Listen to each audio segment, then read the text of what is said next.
지금 글쎄 조카 손녀하고 그러니까 지금 그 친남자 손주와 간의 싸움이죠? 지금 황정순 씨랑 당시에 이제 가사 도우미로 있었던 분의 예. 말을 빌면 손주가 의붓 손자 이 씨가 와서 도장을 가지고 가서 본인이 입적을 했다는 거예요. 조카 소녀 쪽에서 그냥 도장을 가져간 게 아니라 뭐 그 군대 가는 문제에 있어서 할머니가 도장을 찍어주면 이 의붓 손자가 군대를 안 가도 됩니다 하고 뭐 그런 식으로 감언이설로 얼렁뚱땅 속여서 그냥 모르게 도장을 찍고 가져갔다는 건데 그게 알고 보니까 입적이었다. 이렇게 주장을 하고 있는 거죠. 이 의붓 아들 쪽에서는 또 뭘 주장하냐면 이 이제 조카 손녀? 조카 손녀 두 분 예. 치매인 어머니를 이용해서 허락을 받은 것처럼 해서 넣었다고 서로는 서로의 이 입적 과정을 인정하지 않아요. 좀 그런 상황입니다. 뭐 유서가 있다고 하는데 유서 내용대로 따르면 네. 되지 않나요? 평상시 이제 살아생전에 매니저처럼 늘 그러니까 황정순 선생님 모시고 다니던 예. 그 조카 손녀죠.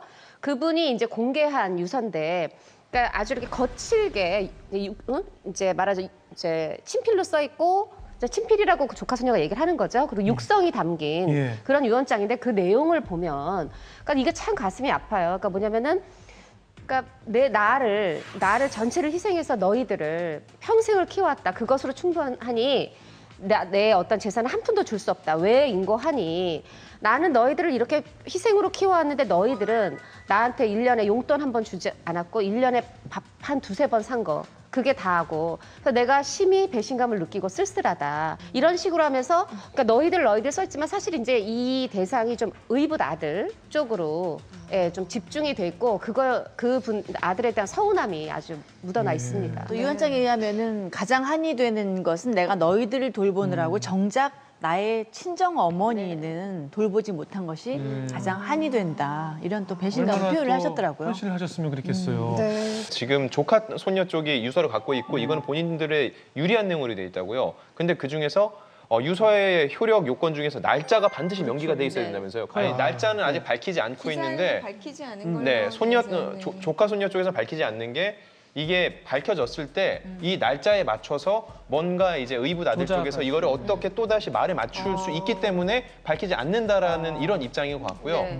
근데 또 의붓 아들 쪽에서는 문제가 없다면 날짜를 명확히 밝혀라. 그래야지 유서의 효력이 있지 않냐. 이렇게 또 첨예하게 갈등을 빚고 있죠. 지금 서로 입양 절차가 잘못됐다. 네, 네. 서로 지금 그런 얘기거든요. 네. 황정순 씨 살아 계신다면 어떻게 입증이 가능할 것 같은데 지금 상황에서 그거를 입증할 수 있는 방법은 제가 봤을 때는 없군요. 적어 보이 지금 말들을 갖고 그 가족 관계를 입양이 잘못됐다, 입양이 무효다 이렇게 하기는 조금 어려워 보입니다. 네. 근데 뿐만이 뭐 아니라 증거가 있다면 모르겠지만 그 당시에 치매가 있었다 없었다도 증명을 할 수가 없거든요. 그렇죠. 여기서 그렇죠. 지금 치매가 왜 중요하냐면, 그러니까 이 친필은 만약에 증명할 수 없어도 육성으로 된 유언장이 있는 거잖아요. 치매라고 하면 그 육성으로 남긴 유언장이 한 푼도 무효될 줄 수 수 있다. 없다는 거에 효력이 떨어져서 치매가 지금 중요해지는 부분인데 치매가 중요한 부분 중에 하나는 그 조카 손녀들이 그 입적됐을 시기가 치매 증상이 있을 때다라고 얘기를 한다면 그 입적 자체도 무효할 수가 있는 부분이기 입양. 때문에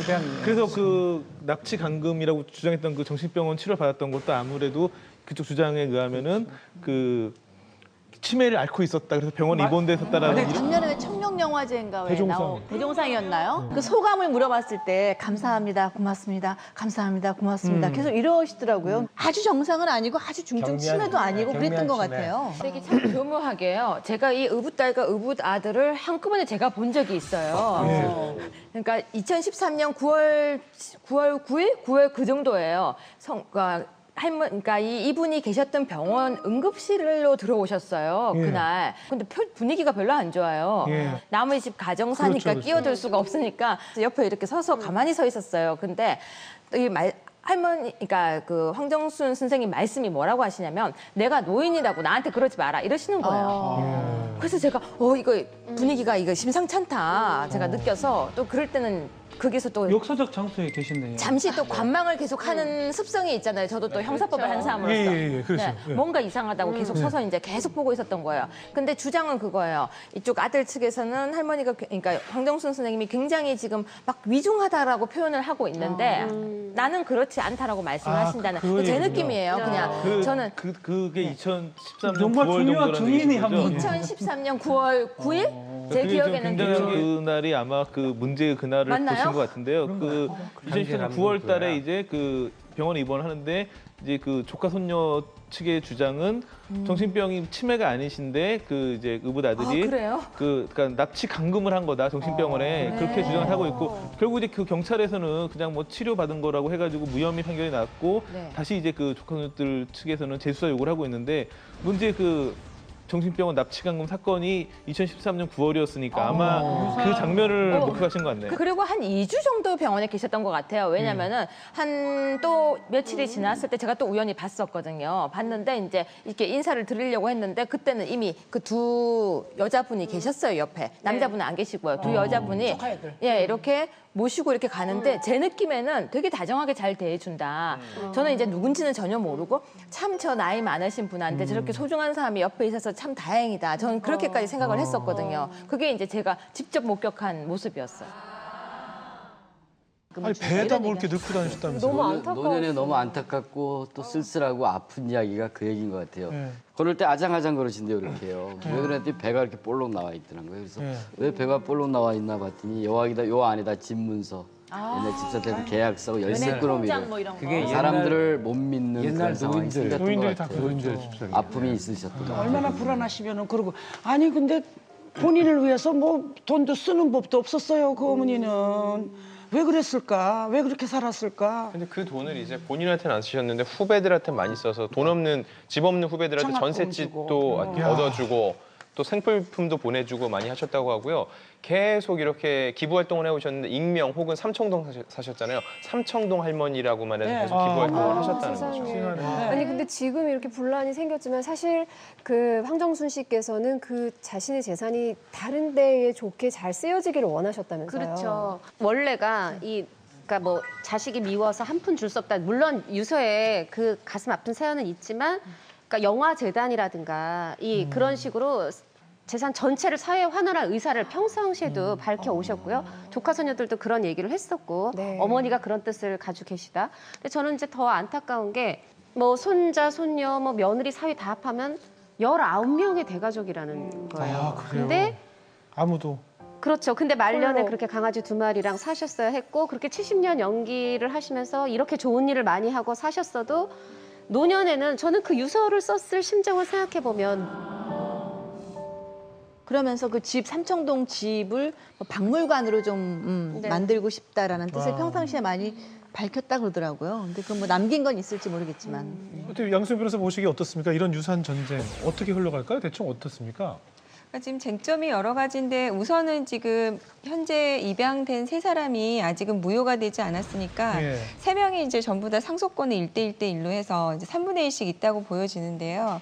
근데 이제 문제는 이 중에서 유서가 지금 발견이 됐는데 거기서 어쨌든 아들에게는 주지 않겠다는 부분이 있기 때문에 예. 만약에 이제 이게 무효가 되지 않는 한은 그러면 이제 조카 손녀에게 뭐 유산이 상속이 될 거고 예. 그다음에 이제 그러니까 의붓 손자 입양된 의붓 손자의 경우에는 이제 유류분을 주장할 수가 있겠죠. 그러면 이제 자기 원래 상속분 3분의 1의 반, 그러니까 2분의 1을 곱하면 6분의 1이 되니까 이제 그 부분에 대해서 유류분 청구가 가능할 것 같고요. 그런데 이게 지금 너무 여러 가지 무효 소송이 같이 이제 해야 되는 거라서 사실은 결론이 나려면 제 생각에 한 3년 이상 걸리지 않을까. 그러니까 협의하지 않는 한은 그런 생각이 들고 또 하나 생각은 이제 자필유언에 만약에 조카 손녀 입적에 대해서도 지금 가사도우미가 의문을 제기하고 있는 부분이 있어요. 근데 만약에 고인이 이 조카 손녀들을 자기의 상속인으로 생각을 했다면 유서에 아들은 주지 않겠다고 했으면 나머지는 조카 손녀에게 주겠다.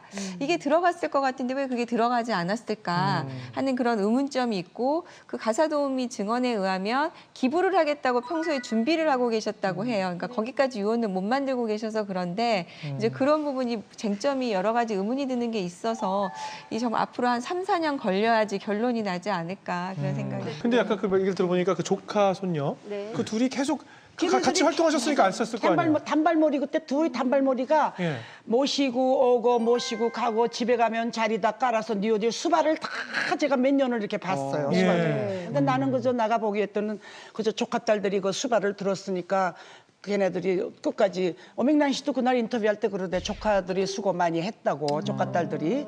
그러니까는 느닷없이 그 이제 뭐 아들 쪽에서 그렇게 나오니까 뭐 우리는 뭐 제3자니까 뭐라고 말을 못 하죠. 사실 대기실에서 현주 선생님 좀 더 자세한 얘기를 하셨는데 예. 황정 선생 평생 일하고 외로울 때 그야말로 비서처럼 매니저처럼 가족처럼 수발을 둔 사람이 조카라는 거 아니에요. 조카, 손녀. 조카 손녀들이 그렇게 했는데 지금 유산을 서로 싸우자고 하는 한쪽은 뭐 보지도 못했다. 뭐 누굴 꼭 지금 비난할 단계는 아닌데 법정이 판단하겠죠.